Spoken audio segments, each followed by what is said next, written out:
Braden. David John Seigenthaler. Danger zone, flooding, evacuations, the threat of mudslides, and this daring rescue. The West Coast hit by a major rainstorm, dumping nearly a foot of water in one day. There could be more. Happy New Year. From Australia to Europe, it's already 2006 as Americans get ready for their own celebration. Stranded. How these passengers were trapped on a train for 2 days. Why did it take so long for Amtrak to fix the problem? And Back to the Future, trying to restore the magic of going to the movies. From NBC News World Headquarters in New York, this is NBC Nightly News with John Seigenthaler. Good evening, everyone. While millions of Americans are getting ready to celebrate the New Year tonight, there is no celebration for many people on the West Coast. A major storm hit the coast again today, bringing with it heavy rain. It has caused widespread flooding, evacuations, and mudslides. Tonight, rescue workers are scrambling to save lives, and there is the possibility of more rain this weekend. NBC's Jennifer London is in Guerneville, California tonight. Good evening, Jennifer. Good evening, John. A light rain has returned after taking a much-needed break this afternoon. This after torrential rains soaked this river town for days. The swollen Russian River flooded the small town of Guerneville, sweeping away this backyard deck.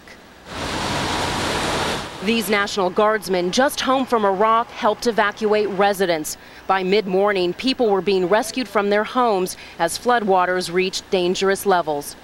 We just got back from Iraq, our unit. That's why he's in desert camis. Come on, Becky.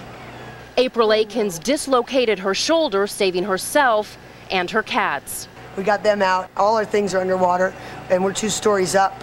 At the Russian River Resort, every hotel guest was sent home. New Year's Eve plans washed away by the rising water. It just makes us go back to the city and do something different. Yeah. It'll be an urban New Year's Eve instead of a country New Year's Eve. All over Northern California, the intense rainstorms overshadowed the coming celebration of the New Year. We found that it's very flooded in this area. East of Guerneville, California's wine country is underwater. The Napa River reached record levels. In Yountville, fast water currents saturated the vineyards. Rising water in Marin County near San Francisco trapped this elderly woman inside her car. She nearly drowned before rescue crews pulled her to safety. And in Sacramento, flood control gates were opened to ease pressure on the strained levees. Interstate 80 near Fairfield was underwater, bringing holiday traffic to a standstill.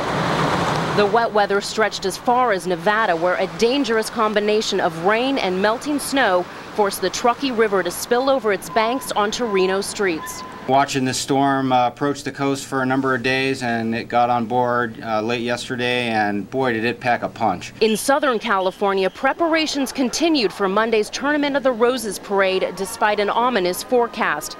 For the first time in 51 years, it may literally rain on the parade. Today, the river rose 6 feet above flood stage, and it's still rising. And now residents here are keeping a watchful eye on what tomorrow may bring. John, more heavy rains are expected. Jennifer London in Northern California. Jennifer, thank you. Now, for more on what's ahead for the West Coast on New Year's Day, joining us is meteorologist Elise Finch of NBC's digital weather channel, Weather Plus. Elise, what do you expect tomorrow? Well, John, we expect more of the rain. This onshore flow out west is going to continue. And whereas in days past we saw the heaviest rain in Washington and Oregon, the flow around low pressure just off the coast is going to pump all of that moisture into Northern California. So we'll see several more inches of rain as we head in throughout New Year's Day. But we're also going to continue to see, unfortunately, the flooding without a break until sometime in the middle of next week. John? Elise Finch. Elise, thank you. Security is once again a top concern around the world tonight as major cities ring in the new year. New York City is no exception, where 10,000 police officers are on duty for the traditional ball drop at Times Square. They will be focusing on the 1 million revelers expected to pack the square tonight, where thousands have already been waiting for hours just to get a spot to watch the festivities. Now, as Americans get ready for the stroke of midnight, in other parts of the world it is already 2006. 3, 2, 1. Sydney, Australia was the first major city to kick off the New Year celebrations. A light show featuring a huge beating heart and heart-shaped fireworks dazzling an estimated 1 million people who lined the harbor. In Hong Kong, the countdown set off a light and sound display in 20 buildings along the waterfront. Tokyo's celebration featured thousands of balloons released at the stroke of midnight, floating their way skyward around the illuminated Tokyo Tower. While in Taiwan, it was fireworks around the towering skyscraper that is called Taipei 101, which is currently the tallest building in the world. In Beijing, the New Year was ushered in with the ringing of a bell to dispel bad luck. And there was the dancing of dragons to attract good luck and happiness. Midnight in Moscow found the Kremlin aglow as crowds completely packed Red Square. I think that our life will become better in Russia. In Iraq, the Baghdad skyline was dark due to a curfew, but there was some celebratory gunfire.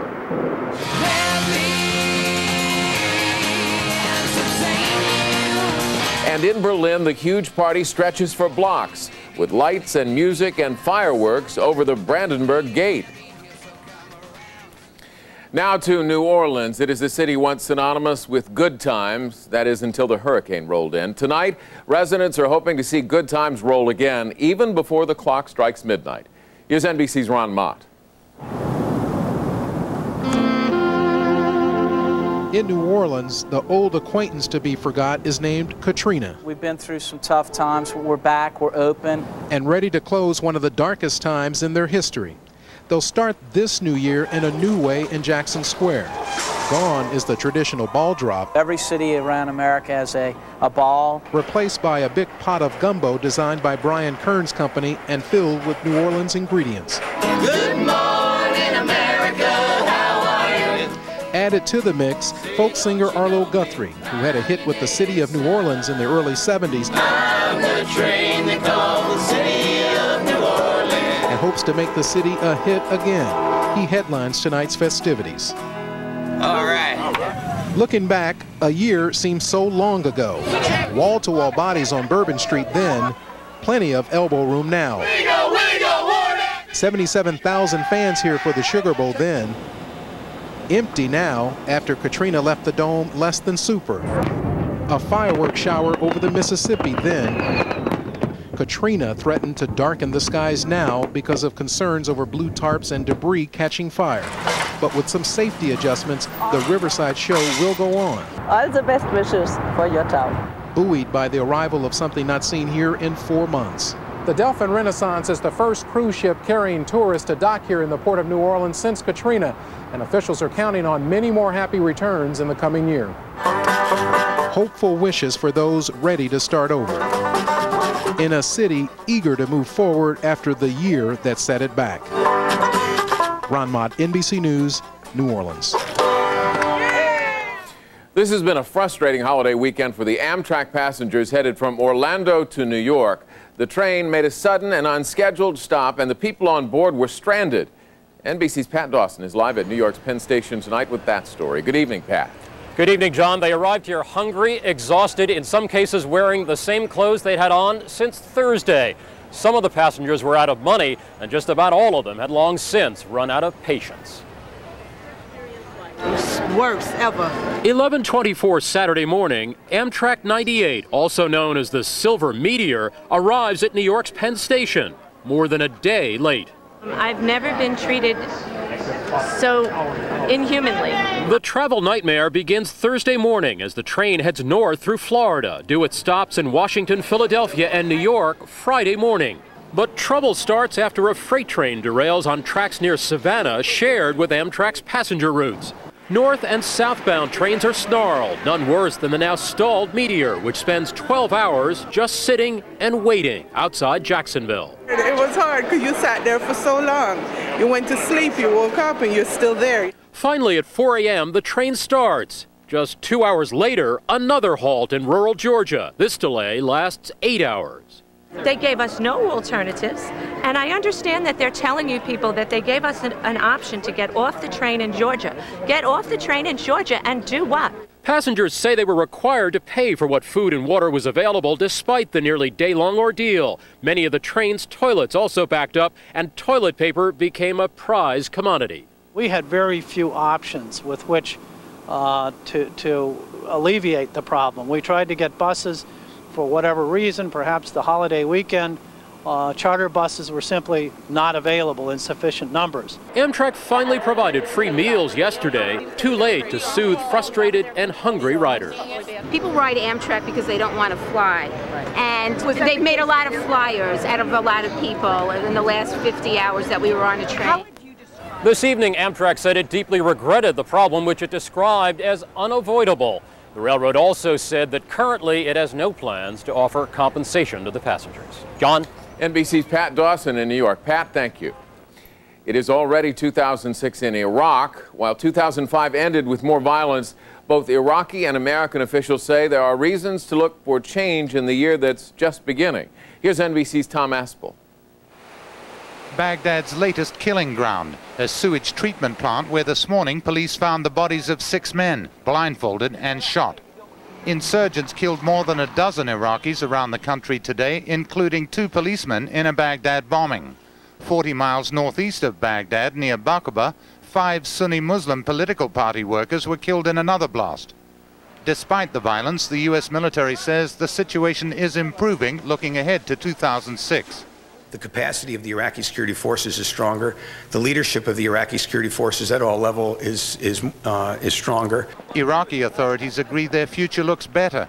With a real experience of mistakes and successes, now we can really tackle the new era. Tackling the new era means defeating the insurgents. In 2005, they concentrated their attacks against Iraqi security forces and soft targets with IEDs and suicide bombers. Yet in 2005, Iraqis defied threats from insurgents and went to the polls 3 times, twice to elect a parliament and once to approve a constitution, and put Saddam Hussein on trial for crimes against humanity. The Bush administration said these signs were encouraging enough to begin reducing the numbers of American troops here in the next few months. 842 American service personnel were killed in Iraq this year, 4 fewer than the year before.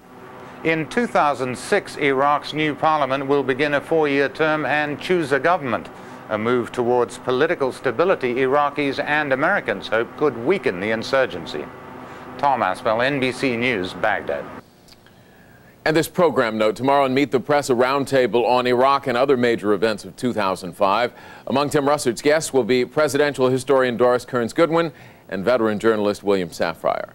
When NBC Nightly News continues tonight, in-depth travel troubles. Will it be a happy new year ahead for the nation's airlines? And beefing up the box office, the new attractions that may be coming to a movie theater near you. Tears keep our eyes naturally moist. If you use over-the-counter drops several times a day, you may have chronic dry eye due to decreased tear production. Ask your eye doctor about Restasis. With continued use, Restasis helps increase your natural ability to produce tears, which may be suppressed by inflammation due to chronic dry eye. It should not be used by patients with active eye infections and has not been studied in patients with a history of herpes viral infections of the eye. The most common side effect is a burning sensation. I'm glad I asked my doctor. Thanks, Restasis. We're here showing folks how a packet of Hidden Valley Ranch changes spinach dip into ranch spinach dip. I like it. Really, it's different. And changes salsa into ranch salsa. It's jazzy, pizzazzy. Hidden Valley Ranch. This changes everything. Sifting through all that clutter got you frustrated? Need an outlet? How about 2? Glade Scented Oil is the only scented oil that comes with a nightlight and 2 extra outlets. Cut through the clutter with Glade Scented Oil. Mom, I'm home. I noticed. 2 outlets and a light for freshness day and night.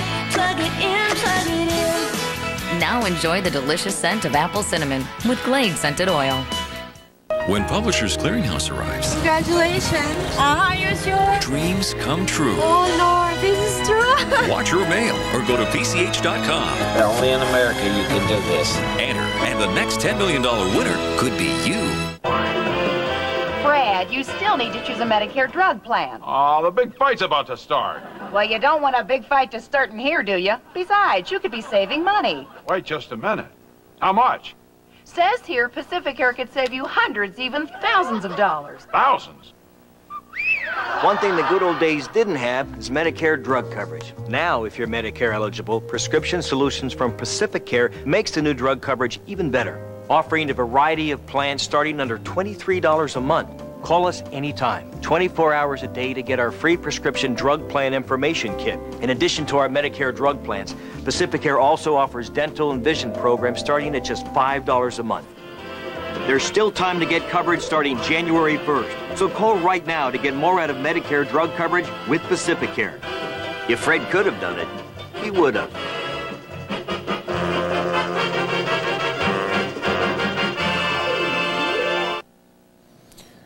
NBC News in depth tonight. Unfriendly skies for the nation's airlines in 2005. They suffered their 5th straight year of losses. Since 9/11, the industry has lost more than $35 billion. But there is evidence the skies are clearing, as we hear from NBC's Tom Costello in depth. It was as if a storm ripped the wings off almost every airline in 2005. 7 U.S. carriers now fly into the new year under bankruptcy protection. It was the year in which all of the mainline legacy carriers had to face up to the challenge of the new low-cost carriers. Low-cost carriers like Southwest and JetBlue undercut the big carriers as skyrocketing jet fuel prices made it impossible to climb out of a tailspin. Northwest declared bankruptcy in 2005 and continues to fight with its mechanics union. Bankrupt Independence Air has warned its employees it may go under next week. And Delta Airlines filed for Chapter 11 in September. Its 6,000 pilots voted on Wednesday to accept another round of pay cuts totaling 14%, while employee pension plans at Delta and other carriers have already been dumped or are in jeopardy. Delta, just the latest example of pilots who have given up 30, 40, even 45% of their salaries since 9/11. No one likes to give up a salary, no one likes to give up benefits, but we realize that we have to help and we have to get the industry turned around. On the other hand, once it is turned around, we would expect to see the rewards on the other side. And many analysts say 2006 could be the year of a turnaround. Already, U.S. Airways has emerged from bankruptcy after tying the knot with America West. And United hopes to fly out of bankruptcy in February. But the cost cutting could mean travelers will have to pay more for the basics, like a carry-on bag, an assigned seat, even a pillow or a can of soda, as leaner, meaner airlines emerge. This is not an industry that pays well. It's not an industry that has a lot of job security. But overall, going forward, most of the industry's problems have been addressed or are being addressed. The greatest risk for airlines now? Another spike in fuel and external events such as war and terrorism. But for now, fuel prices have dropped and passenger seats are full, giving the nation's airlines a tailwind going into the new year. Tom Costello, NBC News, Washington. When we come back, stem cell scandal. A top South Korean scientist on the defensive following accusations he faked his own research.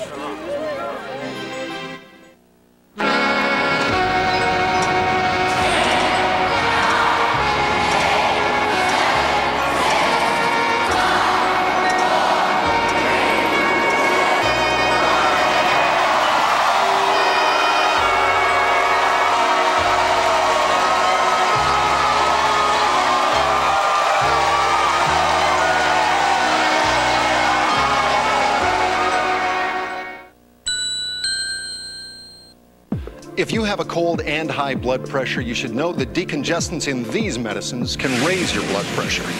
So why take them? Take decongestant-free Coricidin HBP, powerful relief that won't raise your blood pressure. I was always going, having to go in the middle of traffic and just starting and stopping, having to go in the middle of a ball game and then not being able to go once I got there, and going at night, going and going. I thought I had a going problem. My doctor said I had a growing problem. It wasn't my bladder. My prostate was growing. I had an enlarging prostate. My doctor prescribed Avodart. Most medicines only treat symptoms. Avodart, with time, actually shrinks the prostate and improves urinary symptoms. So I can go more easily when I need to go, and go less often. Only your doctor can tell if your symptoms are from an enlarged prostate and not a more serious condition such as prostate cancer, so have regular prostate exams. Avodart is for men only. Women should not take or handle Avodart due to the risk of a specific birth defect. Tell your doctor if you have liver disease. Rarely, sexual side effects, tenderness, or swelling of the breast can occur. Call your doctor today. Avodart for your growing problem. This is it. The Chevy Red Tag event ends January 3rd. Get to your Chevy dealer now for low red tag prices on most Chevy vehicles. Like the 2006 Chevy Silverado half-ton with better fuel economy than a comparable Ford F-Series half-ton. Get a Silverado half-ton Crew Cab LS two-wheel drive for the red tag price of $22,667 after cash back. Hurry, the Chevy Red Tag event ends January 3rd. See your local Chevy dealer. To South Korea now, and the rise and fall of a top scientist. His groundbreaking work was hailed as a breakthrough for stem cell research. Now it's being claimed much of that research was phony. Here's NBC's Charles Sabine. Early this year, he seemed to have the world at his feet. South Korean doctor Hwang Woo-suk, already catapulted into scientific superstardom after claiming he had cloned a human embryo and Snuppy the dog, Time magazine's invention of the year. Then, in May, the biggest claim of all, in the journal Science, the extraction of material from cloned human embryos. The holy grail in stem cell research that could help treat diseases like Parkinson's and Alzheimer's. The 53-year-old became a national hero. But in November, Hwang's empire began to unravel when he admitted using eggs donated by lab workers, a violation of ethics. Then an even bigger bombshell. 8 days ago, investigators announced the cloned stem cell lines Hwang had claimed to have developed were faked. I have no idea why Dr. Hwang lied. He must have lied to people in his own team, perhaps to others, about what he had actually accomplished. His work now being described as one of the most dramatic frauds in scientific history, Hwang quit the university in disgrace. South Korea, a country obsessed with education, has seen its pride turn to anger and disbelief, with many asking if the demands of success had been too great. Having rock star status, that adds a lot of pressure to somebody, and I suspect he may have been feeling too much of it.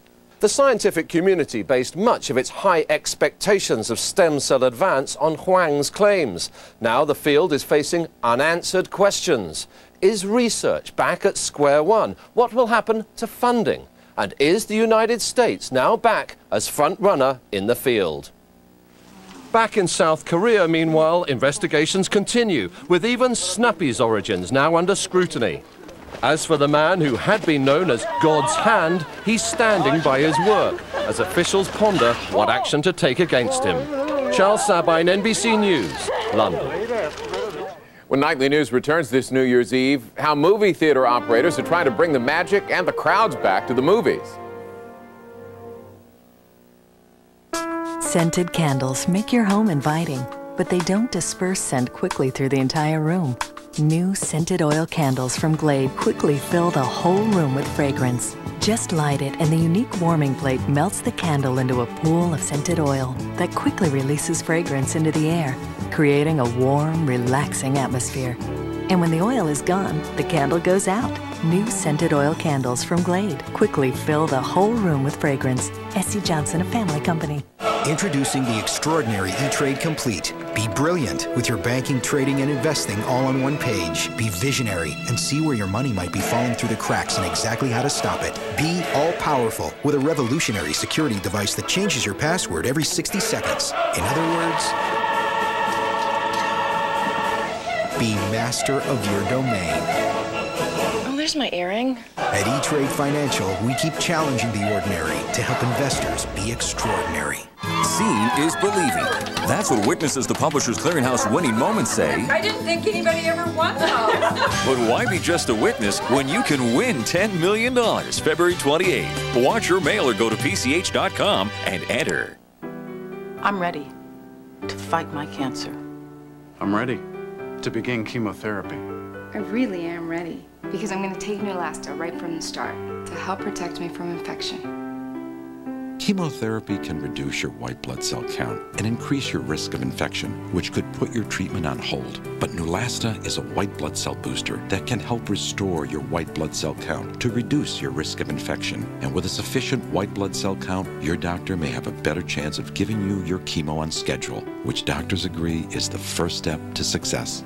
Neulasta is for most cancer patients receiving strong chemotherapy. In rare cases, splenic rupture or serious allergic reactions have been reported. Report abdominal or shoulder pain or any allergic reaction to your doctor immediately. The most common side effect of this injection is mild to moderate bone pain. I'm ready to start. I'm ready to fight. I'm ready. Thanks to Neulasta. Ask your doctor about Neulasta and how you can be ready for chemotherapy. Sunday, the big stories of 2005, the issues that will be big in 2006, a New Year's roundtable, Goodwin, Sapphire, Robinson, Meacham, only on Meet the Press. Credit card minimums skyrocket. NBC Nightly News Monday. Finally tonight, hopes for a happier new year in the movie business. With ticket sales slumping for the third year in a row, some theater owners are coming up with new ways to bring the magic back to the experience as they attempt to create silver linings for their silver screens. Here's NBC's Mark Mullen. When Hollywood is not rolling out highly promoted big-budget blockbusters, I wish I knew how to quit you. When a film like Brokeback Mountain, made by NBC Universal, is not creating buzz among moviegoers. I'm sold out to the 7:30, the 8:30, the 9 to 5, and 10:15. Selling out shows, or even filling seats for that matter, is a struggle, especially in 2005. Certainly, with 19 down weekends in a row, no question that we've had a tough year at the box office. But why? Screenwriter Richard Walter has one theory. I'm going to upscale movie theaters. I'm paying $14 and $15 and $16 for a ticket. You can take your family to the movies and have popcorn. It's $150. And after paying good money, moviegoers still have to watch a series of commercials, which theater owners defend. The advertisements are short, and they're all at the front of the front end of the picture. These days, big screen movies are also competing more heavily against other entertainment choices, including home theater, DVD systems, and even the internet. For theater owners, it's a wake-up call, so now many are doing whatever it takes to keep movie patrons happy. In Los Angeles, the AMC Theater Company is just the latest to open a 15 big screen complex equipped with love seats, a concierge to help customers, all-you-can-drink soda fountains, and more ushers to keep down talking and cell phone use. Our theater owners are becoming more proactive about enforcing good behavior. But for all the attempts to improve the movie-going experience and all the theories explaining the Hollywood movie slump, there is one remedy agreed on by virtually all the critics. All they've got to do is make better movies.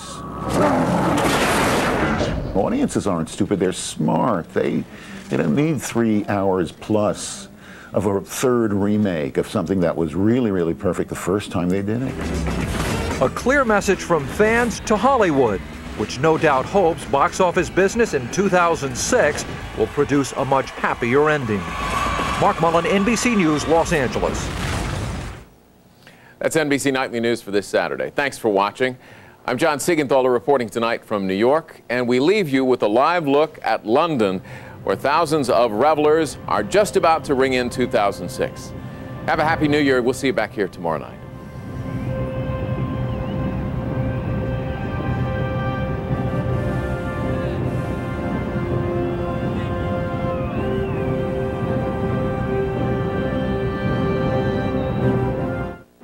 NBC News, America's news leader.